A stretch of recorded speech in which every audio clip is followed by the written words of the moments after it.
வணக்கம் ரிதி. ராயப்பேட்டையில் ஹிஸ்புத் தஹ்ரீர் அமைப்புக்கு ஆட்கள் சேர்த்ததாக UAPA சட்டத்தில் 6 நபர்களை சென்னை சைபர் கிரைம் போலீசார் கைது செய்திருக்கின்றனர். உலக நாடுகளால் தடை செய்யப்பட்ட ஹிஸ்புத் தஹ்ரீர் அமைப்பு வழக்கு யூடியூபில் பிரசங்கம் செய்த இடத்தில் தேசிய புலனாய்வு முகமை அதிகாரிகள் ஆய்வு மேற்கொண்டிருக்கின்றனர். ராயப்பேட்டையில் ஹிஸ்புத் தஹ்ரீர் அமைப்புக்கு ஆட்கள் சேர்த்ததாக UAPA சட்டத்தில் 6 நபர்களை சென்னை சைபர் கிரைம் போலீசார் கைது செய்தனர். இந்த வழக்கு கடந்த வாரம் தேசிய புலனாய்வு முகமை அதிகாரிகளுக்கு மாற்றப்பட்டு விசாரணையானது மேற்கொள்ளப்பட்டு வருகிறது.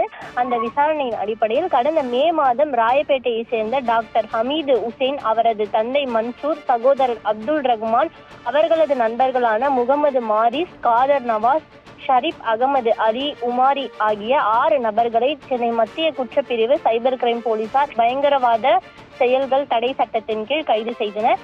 இந்த வழக்கானது தேசிய புலனாய்வு முகமைக்கு மாற்றப்பட்டு விசாரணை மேற்கொள்ளப்பட்டு வரக்கூடிய இந்த நிலையில் தற்போது கைது செய்யப்பட்ட நபர்கள் ராயப்பேட்டை பகுதியில் இருந்து யூடியூப் மூலம் அந்த அமைப்புக்கு ஆள் சேர்த்த இடத்தில் தேசிய புலனாய்வு முகமை அதிகாரிகள் சோதனை மேற்கொண்டு வருகின்றனர்.